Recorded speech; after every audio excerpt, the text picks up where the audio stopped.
What's up guys? My name's Lexus Amour David and I worked at a well-known coffee shop for a couple years. So today I'm gonna tell you 5 things that were put in the drinks. Even though I don't work there anymore, I do want to say that I don't think that this is a reflection of the company. This is just my own experience.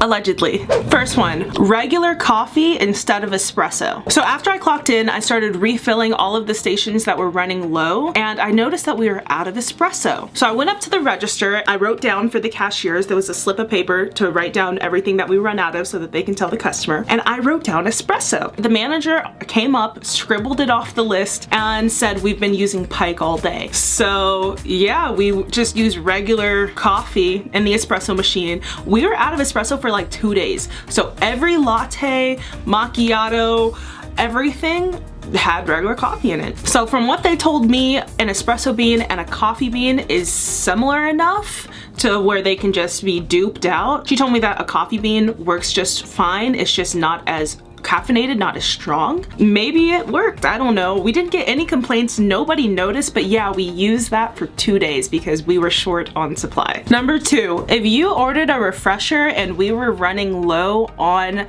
the refresher itself, like the juice, we made it stretch. We absolutely made it stretch. So on the cup there was lines, and that's what we would use to measure how much refresher versus how much water, or if you ordered like a pink drink, dragon drink, how much refresher and how much coconut milk. But if we were making the refresher stretch, you got a lot more water or coconut milk than you realized, because they would make it stretch before we had to tell the customers, hey, we're out for the day. Next one, if you ordered something that had a sugar-free substitute, let's say you ordered a vanilla latte and we ran out of vanilla, but we still have sugar-free vanilla, chances are you got a sugar-free latte. Nobody complained. I don't think anybody noticed. I do actually, wait, now that I think about it, I do think that one person came back and was like, can I have an extra pump of vanilla? I can't really taste it. So we had to give her an extra pump of the sugar-free. Vanilla was one of the main things we ran out of all the time. Side note, if you order a caramel macchiato, there's vanilla in it. This doesn't count as a what's in your drink, but like, it's not caramel, it's vanilla. It's called caramel because of the caramel drizzle. So now you know. Number 4, we may have switched out your milk without you knowing. This only counted for dairy milk, I will say that. So it's like, if you don't drink dairy and you need coconut milk, or if you need soy, if you need whatever, we weren't messing with that. But like, let's say you ordered a frap which has 100% regular milk, and we're out of that, you're getting 2%, or you're getting non-fat, or you know, vice versa with lattes, which typically has 2%. We run out of that, you're using whole milk. You just go back and forth, you make it work. Number 5, and the last and final thing that we would put in your drink without you knowing, is if you ordered a specialty drink that had cold brew whipped cream and we didn't have any cold brew whipped cream, you got regular whipped cream, homie. So for most things, the manager would tell us the quantity that they want us to prepare. So for cold brew whipped cream, sometimes I'd have a manager tell me like, okay, only make 2, and then if we need more, we'll make more. And then I'll have a different manager say, okay, like make 4 or whatever.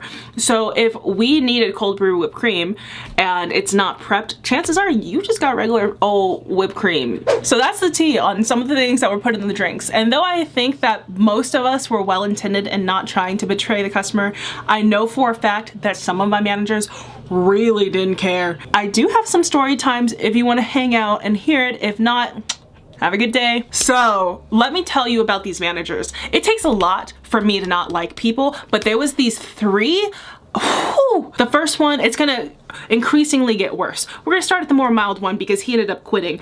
We're gonna start with him. He was just rude. If you're cleaning and he wants you to go go wipe down this counter, go wash this wall, or go do something like that, he'd toss a rag in your direction and be like, go do that. Okay, what the heck? Who do you... I was new to the job, so I never really said anything at first. It took me a while to muster up the courage to be like, okay, you know what? I'm gonna tell him about himself. But then he ended up quitting. So sometimes things just work in your favor. Moving on to manager 2. This chick had such a gross energy. Like, get your vibes away from me, honey. I don't want to be around it. I don't want to hear it. I don't know. I honestly feel like she just got off on being rude. Like, she would do little things like, one, if your order was ready, she would not call you. Like, your name that's on the cup, no. And if you don't happen to see her place your stuff down, you just wouldn't know. So one time I had a customer come up to me and was like, oh, sorry, my drink tastes a bit funny, can I have it remade? And she came from the back and walked up and was like, what's the problem? And he was like, oh, my drink just tastes a little off. So tell me why. The manager's response was, what drink is it? And I don't remember what drink it was, but she was like, oh, this is simple to make. The person who made it must have just screwed it up. And the person who made it was standing right next to her, and she was like, I didn't screw it up. I made it the way that the recipe calls. And she was like, well, obviously you didn't make it right, otherwise he wouldn't be. She was not using her inside voice. She was not using her inside voice right in front of this customer. And I was so embarrassed. How are you gonna call somebody out so loudly and so blatantly in front of not only all of us that are working, but in front of that customer and all the customers that are still in line? Like, self-aware was not a strong suit. The manager was getting loud, so she was getting loud back. And then finally, like, after that settled down about 10 minutes later, she went up to her and she was like, you don't need to talk to me like that. And surprisingly, the manager was like, okay, yeah, that was pretty out of line. Hallelujah. But I was so proud of that girl. I was like, yes, honey, we don't take that over here. But like, those people, when they would be rude like that, it would like take me out of autopilot. Like, hello, I'm just trying to get through my job, and now I'm like fully aware, and now time is going slower. Thanks. This last manager, I crashed her Halloween party on accident. So sorry, girl. So sorry, girl. I did not mean, I didn't know it was your house. I would not have been there. Me and this manager, we had like a friend of me kind of thing. She would say so many backhanded things. She was a very like emotionally blank person. You can never really read her. So I was like, you know what? Let me just try. So I would ask her like, how was your classes? What are you taking? What are your interests? What or whatever. And we kind of had this understanding that we didn't really vibe. We just had different personalities, which is okay. But anyway, it comes around time for Halloween. So one of my coworkers came up to me who I actually really liked. She was very human, if that makes sense. Like, she didn't try to like use a customer voice. She didn't try to be perfect. She had been there for a while before I got hired, and she would still be like, girl, I don't know this recipe. Like, I'm just kind of here. And so loved her. But anyway, she had asked me, she was like, oh, are you going to the Halloween party on Saturday, which was a week from then? And I was like, oh no, I didn't know there was one. She was like, oh yeah, it's gonna be a costume party, and there's gonna be like alcohol and food, but bring alcohol if you want to, but yeah, it's at this time at this address, okay? I'll text you the address. And I was like, okay. I worked with her, I think, another 2 times before Halloween. Every time I saw her, like before she would clock out, she'd be like, okay, you're gonna be there Saturday, right? Right. So I assumed it was her party. Halloween comes and I already have anxiety through the roof, right? Like, social anxiety. I couldn't find a parking spot because, like, surprise, finding parking near a college campus? It's impossible. So I parked in a Target parking lot like a couple blocks away, and I'm walking to this house, like trying to use my GPS, make sure I have signal to find this house. My heels are click clacking away, and I'm walking by myself in the dark. And I'm just like, oh, this is so cringy because it's Halloween. So you see other people on their porches and people laughing and having fun, and other people walking and whatever, and I'm just alone. And I'm completely dressed up head to toe. It was just a lot. So I was like, all right, you can do this. And I'm like rethinking my whole walk there. Should I just go home? Like, this is like, I really don't want to be here alone. I'm gonna be surrounded by friends, and like, it's gonna be okay. She said all the coworkers are going, so like, it's gonna be okay. So I'm walking and I show up to this house. There was no music. There was no flashy lights. There was no nothing. It was so quiet that I knocked. It was so quiet that I knocked. And the manager that I don't like answered the door. What? I didn't, hi. And luckily, my girl was already drinking. So she was like, oh, Lexus, hi. Good. Oh, we're playing nice today. So glad, because I didn't want to feel how awkward this could be. Anyway, she's like, yeah, come in. And I was like, hey, like, you know, your friend invited me. I hope it's okay that I'm here. And she's like, yeah, you're here really early though.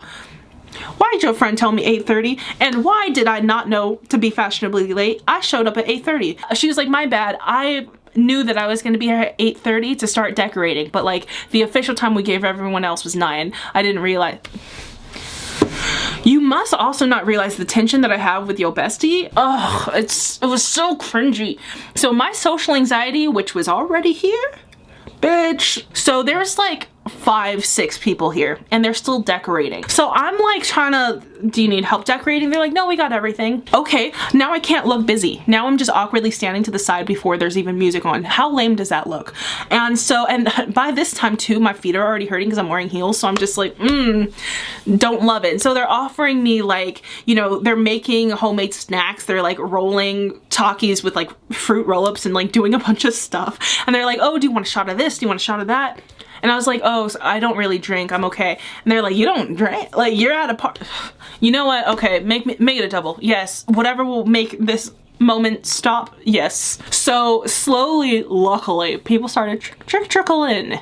They started coming in and it slowly started getting a little bit less awkward as soon as I saw people that I knew.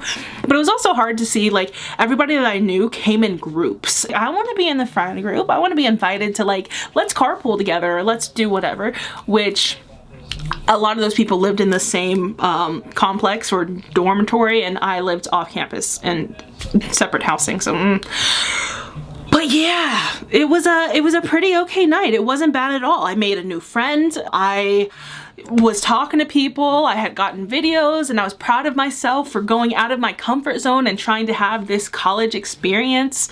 There was even this one girl who, she had an outfit change. She came in wearing like an oversized t-shirt with like angels on it and she had a halo, no pants. And I was like, oh, that's an interesting choice to just wear no pants and an oversized t-shirt. You're not even wearing shorts. You're just, I think you're just wearing underwear and a shirt. It was about 2-3 hours into the party when she, the confident queen, lifts off her shirt and she was in nothing but lingerie. Lingerie and the halo, and she was like, I'm a Victoria's Secret angel. Yes, you are, queen. Yes, you are. If I had that body, I would be too. My goodness. So anyway, those are my main experiences from this cafe. I hope you enjoyed. I hope all those people that I spilled some tea on are doing well. I hope they're doing well. Honestly, all this stuff happened years ago, but like I rethink about my life when I take a shower. So I hope you enjoyed this tea that I spilled. That's what I have for you guys today. If you like this video, don't forget to give it a thumbs up, subscribe, turn on post notifications. Once again, my name is Lexus Amour David, and I'll see you next time. Bye, guys.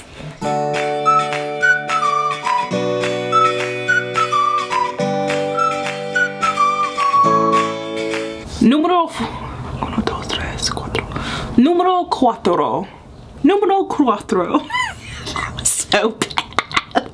Cuatro. Cuatro. Número 4. Número 4. Number 4.